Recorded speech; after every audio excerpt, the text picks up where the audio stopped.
Sinong lola ang kayang pumatay sa mga apo niya? Pag-usapan po natin 'yan sa devotion natin na ito.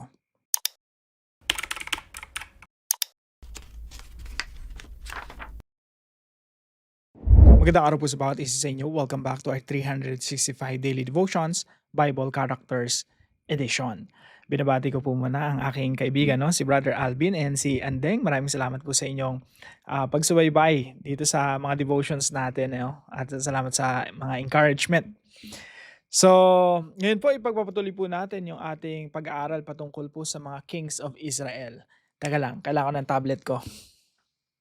Para po mas ma-appreciate natin, no, yung ating pag-aaral sa araw na ito. So, yung pag-usapan po natin ay si Atalaya. Sino ba si Atalaya? Kahapon po pinag-usapan natin yung buhay ni Ahaziah. So, tingnan po muna natin yung mga hari ng Southern Kingdom, yung Judah. So, dito po, makikita po natin si Atalaya. Si Atalaya po nag-iisang babae, nag-iisang queen. Wala na pong ibang king or wala na ibang queen sa Judah maliban po kay Atalaya. And ganoon din po sa Northern Israel, no, puro kings. Eto merong at one point, no, merong isang solo, merong queen tos walang king. So siya po si Atalaya. Now, kwento ko lang po muna kung ano yung background nito para mas ma-appreciate po natin. So ito po si Atalaya, yan. Ang asawa po ni Atalaya ay si Jehoram. So mag-asawa po silang dalawa. Ang anak po nila ay si Ahaziah. Now, sino po ba si Atalaya? Si Atalaya po ay anak ni Ahab. Si Ahab po, ang asawa niya po ay si Jezebel. Okay, si Jezebel.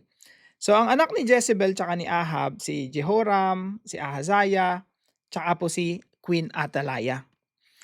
Now, nung namatay po si Jehoram, ang pumalit sa kanya ay si Ahaziah. Pero dahil si Ahaziah ay apo ni Ahab, there was a time na si Ahaziah pumunta rito kay Jehoram nung mayroong sakit si Jehoram. Now, at that point in time, etong si Jehu, kinausap na ni Prophet Elijah. Anong sabi ni Prophet Elijah kay Jehu? Jehu, okay, may go signal ka na sa Panginoon. Ubusin mo lahat ng hari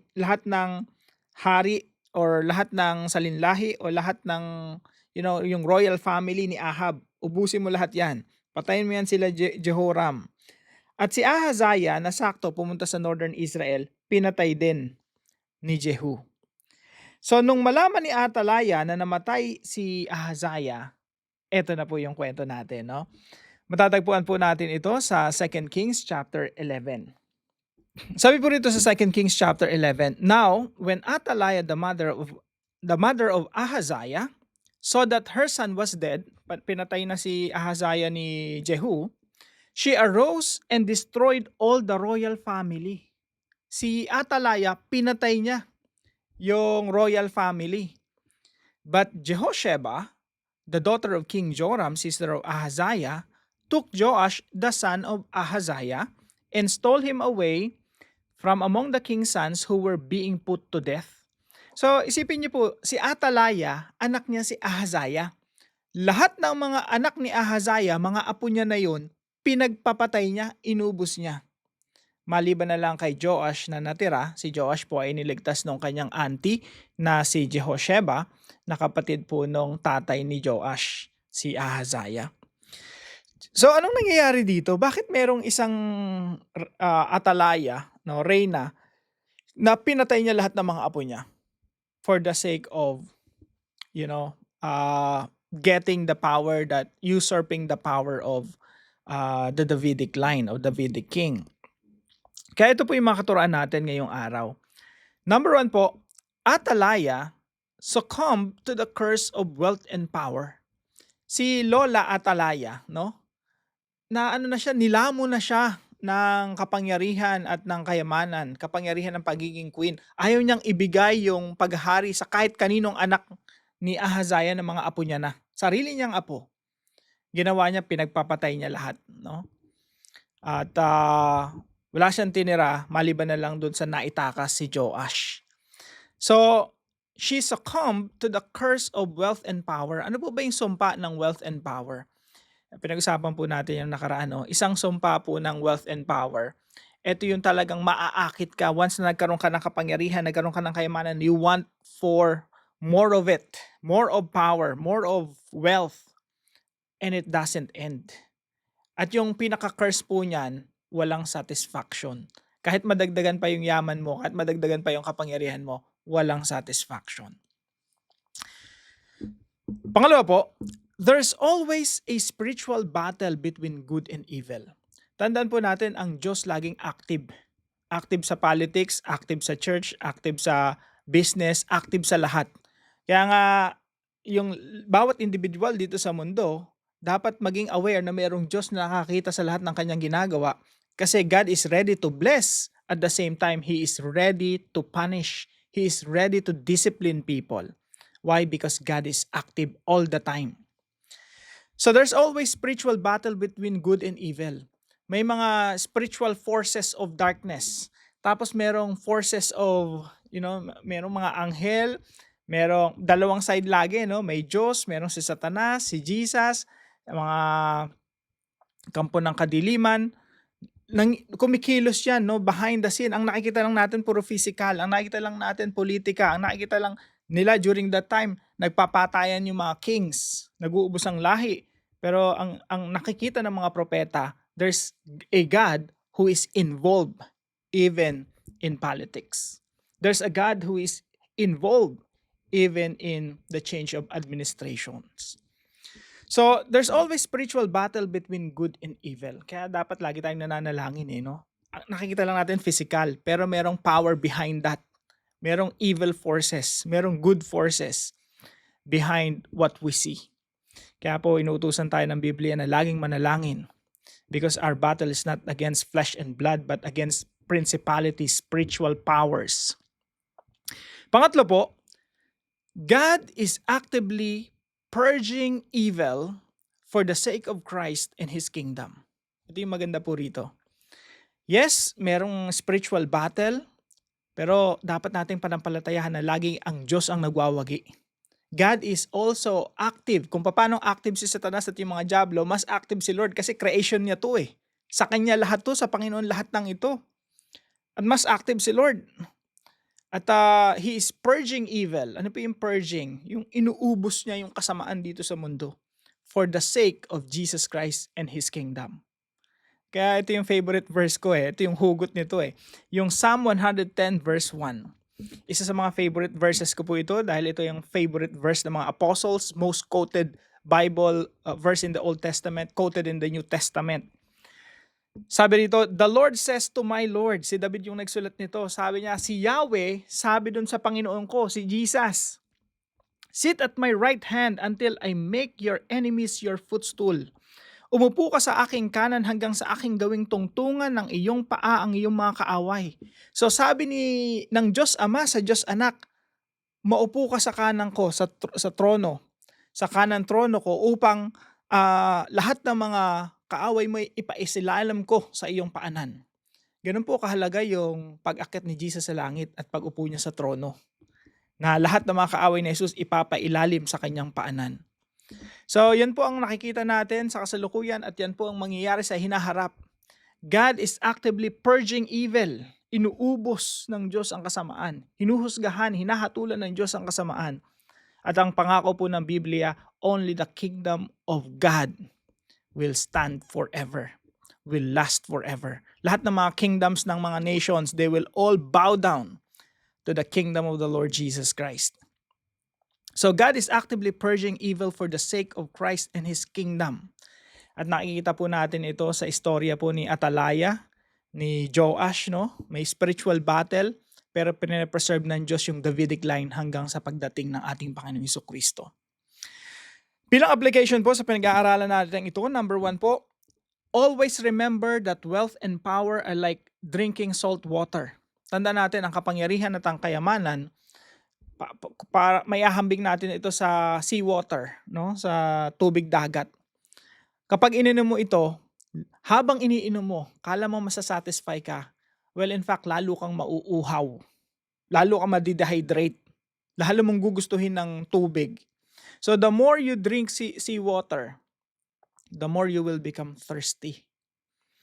At yung pagmamahal sa kapangyarihan at kayamanan ay parang seawater. Habang nagkakaroon ka, lalo kang nauuhaw. Pero tandaan natin, ang sabi ng ating Panginoon Jesucristo, "Whoever drinks of the water that I will give him will never be thirsty again." Ibig sabihin ng ating Panginoon Jesucristo lang makapag-satisfy sa ating kauhawan. Hindi ang kapangyarihan, hindi ang kayamanan na pinakakaasam-asam ng mga maraming leaders dito sa Pilipinas at sa buong mundo.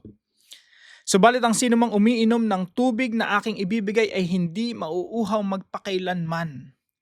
Ang kailangan po talaga natin ang ating Diyos sa ating buhay.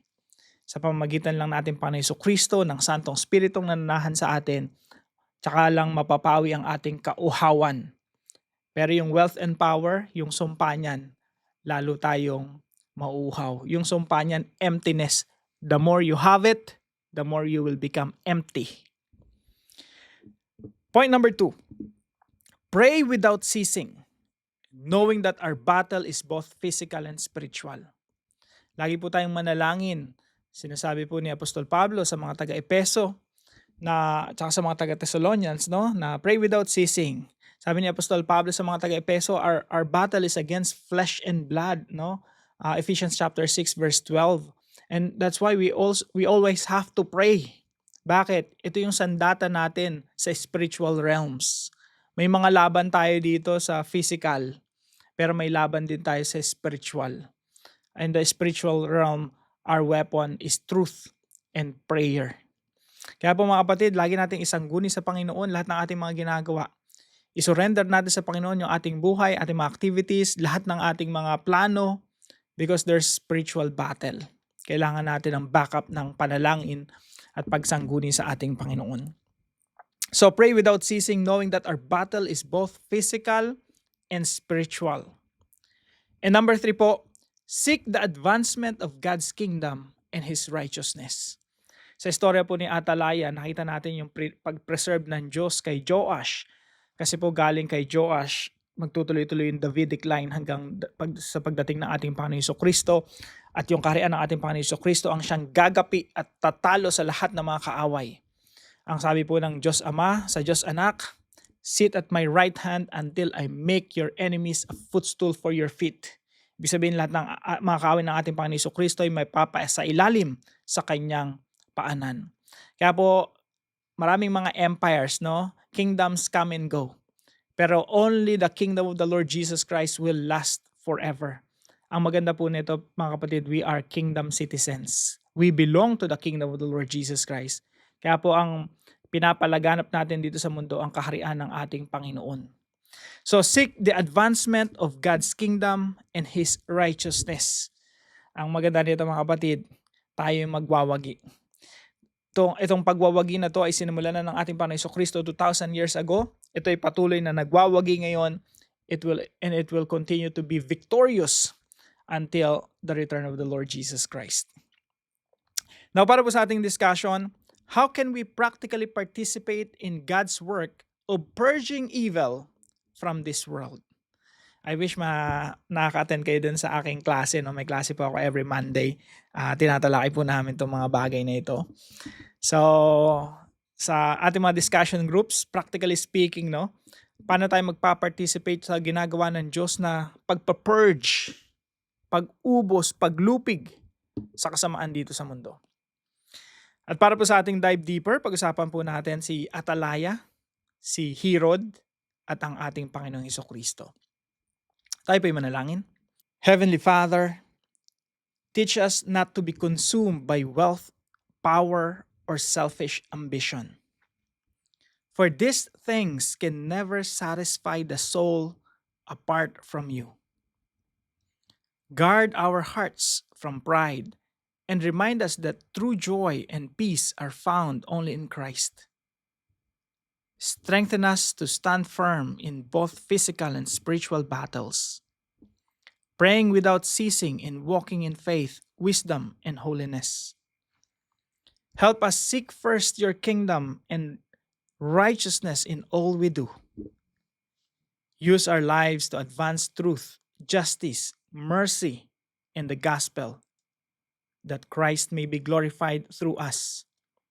In Jesus' name, Amen and amen. Maraming salamat po sa bawat isa sa inyo na sumusubaybay po dito sa ating daily devotions. Patuloy po kayong pagpalain ng ating Panginoon. Na kung kayo po may natutunan, ipalam niyo lang po sa comment section right below this video. And please don't forget to share these devotions to your family and friends. God bless you po. See you po tomorrow, 5 a.m. dito po sa ating daily devotions.